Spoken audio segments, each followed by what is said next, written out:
എല്ലാവർക്കും നമസ്കാരം. ഇന്ന് ചെയ്യാൻ പോകുന്നത് ഇഡലിയാണ്. അപ്പോൾ ഇഡലിയുടെ വീഡിയോ ഇടണമെന്ന് നമ്മുടെ ഒരു സബ്സ്ക്രൈബർ പറഞ്ഞിട്ടുണ്ടായിരുന്നു. അപ്പോൾ അതുകൊണ്ടാണ് ഇന്ന് ഇഡലിയുടെ വീഡിയോ ഇടാമെന്ന് വിചാരിച്ചത്. ഞാൻ മിക്കവാറും ഇഡലി ഉണ്ടാക്കുമ്പോൾ ഈ ഒരു രീതിയിലാണ് ചെയ്യുന്നത്. അപ്പോൾ ആ ഒരു റെസിപ്പിയാണ് നിങ്ങൾക്കും ഷെയർ ചെയ്യാമെന്ന് വിചാരിച്ചത്. നല്ല 100% ഉറപ്പോടെ നിങ്ങൾക്ക് ചെയ്യാം. നല്ല സോഫ്റ്റ് ആയിട്ടുള്ള, അതേപോലെ തന്നെ നല്ല ടേസ്റ്റ് ആയിട്ടുള്ള ഇഡലിയാണ് ഉണ്ടാക്കുന്നത്. അപ്പോൾ ഇഡലി ഉണ്ടാക്കാനായിട്ട് ഞാനിവിടെ 2 നാഴി പച്ചരിയാണ് എടുത്തിട്ടുള്ളത്. നമ്മൾ സാധാരണ കടയിൽ നിന്ന് മേടിക്കുന്ന, അല്ല ഇഡലി റൈസ് ഒന്നുമല്ല, സാധാരണ പച്ചരിയാണ് എടുത്തിരിക്കുന്നത്. അത് 2 നാഴി എടുത്തിട്ടുണ്ട്. അപ്പോൾ നാഴി ഇല്ലാതെ മെഷർമെൻറ്റ് കപ്പ് വെച്ചാൽ ചെയ്യുന്നവരെങ്കിൽ അത് ഒരു 3 കപ്പ് 250 ml മെഷർമെൻറ്റിൽ 3 കപ്പ് പച്ചരി എടുക്കണം. പിന്നെ എടുത്തിട്ടുള്ളത് ഉഴുന്നാണ്. ഉഴുന്ന് ആ നാഴിക്കൊരു 1/4 ഭാഗത്തോളം എടുത്തിട്ടുണ്ട്. കപ്പളമാണെങ്കിൽ 1 കപ്പോളം വരും. ഇനി നമുക്ക് അതിലോട്ട് ഉലുവ ചേർത്ത് കൊടുക്കണം. ഞാനൊരു 1/2 ടീസ്പൂണോളം ഉലുവ ചേർത്ത് കൊടുക്കുന്നുണ്ട്. അപ്പോൾ ഉലുവയും കൂടെ ഒക്കെ ചേർക്കുമ്പം ഇഡലിക്ക് നല്ലൊരു ടേസ്റ്റും ഒരു മണവും ഒക്കെ കിട്ടും. ഇനി നമുക്ക് ഈ അരിയും ഉഴുന്നും 2-3 വെള്ളത്തിൽ നല്ലതുപോലെ കഴുകിയതിന് ശേഷം കുറച്ച് വെള്ളം ഒഴിച്ച് ഒരു 4-5 മണിക്കൂർ കുതിരാനായിട്ട് വെക്കണം. ഉഴുന്ന് ഞാൻ ബോൾ ഉഴുന്നാണ് എടുത്തിട്ടുള്ളത്. അപ്പോൾ ഉഴുന്നൊക്കെ നല്ലതുപോലെ ഞാനൊരു 5 മണിക്കൂറോളം കുതിരാനായിട്ട് വെച്ചിട്ടുണ്ടായിരുന്നു. അപ്പോൾ ഉഴുന്ന് നല്ലതുപോലെ കുതിർന്ന് വന്നിട്ടുണ്ട്. ഇനി നമുക്കിതൊരു മിക്സിയുടെ ജാറിലിട്ടൊന്ന് അരച്ചെടുക്കാം. അപ്പോൾ ആ ഉഴുന്ന് കുതിരാനായിട്ട് വെച്ച വെള്ളം തന്നെയാണ് ഒഴിച്ചു കൊടുക്കുന്നത്. ഒരു 1/4 കപ്പോളം വെള്ളം ഒഴിച്ചു കൊടുക്കുന്നുണ്ട്. എന്നിട്ട് നമുക്കിത് അരച്ചിട്ട് വേണമെങ്കിൽ മാത്രം വെള്ളം ചേർത്ത് കൊടുത്താൽ മതി. അതേപോലെ തന്നെ ഇത് അരയ്ക്കുമ്പോൾ ഉഴുന്ന് ഒരുപാട് ചൂടായി പോകരുത്. ഉഴുന്ന് നല്ല ഫൈനായിട്ട് അരച്ചെടുക്കണം. അപ്പോൾ ഈ ഒരു കൺസിസ്റ്റൻസിയിൽ വേണം, റിബൺ കൺസിസ്റ്റൻസി പോലുള്ള ഈ ഒരു കൺസിസ്റ്റൻസിയിൽ വേണം നമുക്ക് ഉഴുന്ന് അരച്ചെടുക്കേണ്ടുന്നത്. ഉഴുന്ന് ചൂടാവാതിരിക്കണമെങ്കിൽ നമുക്ക് ഐസ് വാട്ടർ വേണമെങ്കിൽ ഉപയോഗിക്കാം, അല്ലെങ്കിൽ 2-3 ഐസ് ക്യൂബ് ഇട്ട് കൊടുത്താലും മതി. നമ്മൾ ഇതേപോലെ ഇടുമ്പോൾ ഇങ്ങനെ ഒരു ബോൾ പോലെ വന്നിങ്ങനെ വീഴുന്ന ആ ഒരു പരുവത്തിൽ വേണം നമ്മൾ ഉഴുന്ന് അരച്ചെടുക്കേണ്ടത്. ഉഴുന്നിന് ഒരുപാട് വെള്ളം കൂടി പോകരുത്. ഇനി നമുക്കിത് അടച്ചൊന്ന് മാറ്റി വയ്ക്കാം. ഇനി അരി അരച്ചെടുക്കാം. അപ്പോൾ നിങ്ങൾക്ക് 2 ബാച്ചായിട്ടോ അല്ലെങ്കിൽ 3 ബാച്ചായിട്ടോ അരച്ചെടുക്കാം. അപ്പോൾ ഓരോരുത്തരുടെയും മിക്സിയിൽ കൊള്ളുന്ന അളവനുസരിച്ച് ഇട്ട് കൊടുത്താൽ മതി. അതേപോലെ നമ്മൾ ഒരുപാട് അരി ചേർക്കുമ്പോഴത്തേക്ക് ഇത് അരയാനും അത്രയും സമയം എടുക്കും. അതേപോലെ മിക്സി ചൂടാവുകയും ചെയ്യും. അപ്പോൾ ഞാനിവിടെ 2 ബാച്ചായിട്ടാണ് അരച്ചെടുക്കുന്നത്. ആദ്യം പകുതി അരി അതിനകത്തോട്ട് ഇട്ട് കൊടുക്കുന്നു. പിന്നെ വെള്ളം ഒഴിച്ചു കൊടുക്കുന്നുണ്ട്. അപ്പോൾ നമ്മൾ നേരത്തെ എടുത്ത ഉഴുന്ന് വെള്ളത്തിൻ്റെ ബാക്കിയുടെ ചേർത്ത് കൊടുക്കുന്നുണ്ട്. പിന്നെ ചേർത്ത് കൊടുക്കുന്ന ചോറാണ്. ഞാൻ 1 കപ്പ് ചോറ് എടുത്തിട്ടുണ്ട്. അതിൻ്റെ ഒരു 1/4 ഭാഗത്തോളം ഇട്ട് കൊടുക്കുന്നുണ്ട്.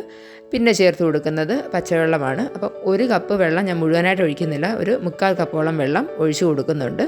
ഇഡലി മാവിന് അരയ്ക്കുമ്പോൾ ഒരുപാട് വെള്ളം ഒഴിച്ചു കൊടുക്കണ്ട. അപ്പോൾ കുറേശ്ശെ വെള്ളം ഒഴിച്ച് ആ ഒരു കൺസിസ്റ്റൻസി നോക്കിയിട്ട് മാത്രം വെള്ളം ചേർത്ത് കൊടുത്താൽ മതി. അതേപോലെ ഭയങ്കര ഫൈനായിട്ട് അരി നമുക്ക് അരച്ചെടുക്കണ്ട, എന്നാൽ അങ്ങ് തീരെ അങ്ങ് അരയാതെ ഇരിക്കുക. നമ്മൾ കൈ കൊണ്ടൊന്ന് തടവി നോക്കുമ്പോൾ ചെറിയൊരു തരിതരിപ്പ് വേണം, ഒരുപാട് അങ്ങ് തരിതരിപ്പും ആവരുത്. എന്നാൽ തീരെ അങ്ങ് ഫൈനാവുകയും ചെയ്ത് ആ ഒരു രീതിയിൽ അരച്ചെടുക്കണം. എന്നിട്ട് നമുക്ക് ഉഴുന്ന് മാവിൻ്റെ കൂടെ ഈ അരച്ച മാവും കൂടെ ചേർത്ത് കൊടുക്കാം. ഇത് നമുക്ക് അടച്ചൊന്ന് മാറ്റി വയ്ക്കാം. ഇനി അതേപോലെ തന്നെ 2ാമത്തെ ബാച്ച് അരിയും കൂടെ അരച്ചെടുക്കാം. ഞാൻ 2 ദിവസത്തേക്കുള്ള മാവ് ഒരുമിച്ചാണ് അരച്ച് വയ്ക്കുന്നത്. അപ്പോൾ നിങ്ങൾക്ക് 1 ദിവസത്തേക്ക് മതിയെന്നുണ്ടെങ്കിൽ ഇതിൻ്റെ പകുതി മാത്രം എടുത്താൽ മതിയാകും. ഈ അളവിൻ്റെ എല്ലാം കറക്റ്റ് പകുതി എടുത്താൽ മതി. അരിയെല്ലാം ഇട്ട് കൊടുത്തതിന് ശേഷം ചോറും കൂടെ ചേർത്ത് കൊടുക്കാം. അപ്പോൾ ബാക്കിയുള്ള ചോറും കൂടെ ഇതിൻ്റെ കൂടെ ചേർത്തിട്ട് വെള്ളം ഒഴിച്ചു കൊടുക്കാം. അപ്പോൾ ഏകദേശം ഒരു 1/4 കപ്പോളം വെള്ളം ഒഴിച്ചു കൊടുക്കുന്നുണ്ട്. അരി അരച്ചെടുക്കാനായിട്ട് മൊത്തം ഒരു 1.5 കപ്പോളം വെള്ളം ചേർത്ത് കൊടുക്കുന്നുണ്ട്. ഇനി ഈ അരിയും കൂടെ ഒന്ന് അരച്ചെടുക്കാം. എന്നിട്ട് നമുക്ക് അരച്ച് വെച്ചിരിക്കുന്ന മാവിലോട്ട് ചേർത്ത് കൊടുക്കാം. മാവ് മുഴുവനായിട്ട് ഇതിൽ ചേർത്ത് കൊടുത്തിട്ടുണ്ട്. ഇനി ഇതൊന്ന് മിക്സ് ചെയ്തെടുക്കണം. അപ്പോൾ അതിനായിട്ട് ഞാൻ ആദ്യം ഉപ്പ് ചേർത്ത് കൊടുക്കുന്നുണ്ട്. അപ്പോൾ നിങ്ങൾക്ക് ഇപ്പം ഉപ്പ് ചേർക്കണ്ടെന്നുണ്ടെങ്കിൽ പിറ്റേന്ന് രാവിലെ നമ്മൾ ഇഡലി ഉണ്ടാക്കാൻ നേരത്ത് ചേർത്ത് കൊടുത്താലും മതി. അപ്പോൾ ഞാൻ 1 ടേബിൾ സ്പൂൺ ഉപ്പ് എടുത്തിട്ടുണ്ട്. അതിൻ്റെ ഒരു 1/4 ഭാഗത്തോളം ചേർത്ത് കൊടുത്തിട്ടുണ്ട്. ഇനി ഇതൊന്ന് മിക്സ് ചെയ്തതിന് ശേഷം വേണമെങ്കിൽ നമുക്ക് ബാക്കി ഉപ്പും കൂടെ ചേർത്ത് കൊടുക്കാം.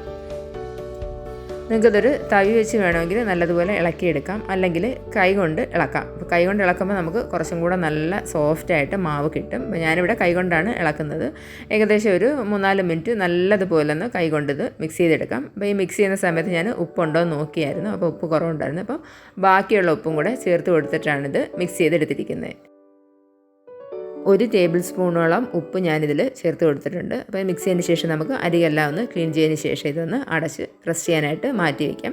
അപ്പോൾ ഞാൻ വൈകിട്ടാണിത് അരച്ച് വയ്ക്കുന്നത്. അപ്പോൾ പിറ്റേന്ന് രാവിലെയാണ് നമ്മൾ ഇഡലി ഉണ്ടാക്കാനായിട്ട് എടുക്കുന്നത്. അപ്പോൾ ഇനി നമുക്ക് ഇഡലി ഉണ്ടാക്കാൻ തുടങ്ങാം. അപ്പോൾ മാവ് നല്ലതുപോലെ പതഞ്ഞ് വന്നിട്ടുണ്ട്. ഇനി നമുക്ക് ഇഡലി ഉണ്ടാക്കാം. അപ്പോൾ ഞാൻ ആദ്യം ഒരു ചെറിയ പാത്രം എടുത്തിട്ട് അതിലോട്ട് കുറച്ച് മാവ് മാറ്റിയിട്ടാണ് ഇഡലി ഉണ്ടാക്കുന്നത്. ഒരുമിച്ചെല്ലാം കൂടെ മിക്സ് ചെയ്തെടുക്കത്തില്ല, കുറേശ്ശെ എടുത്ത് ഇഡലി ഉണ്ടാക്കാനായിട്ട് എടുക്കത്തുള്ളൂ.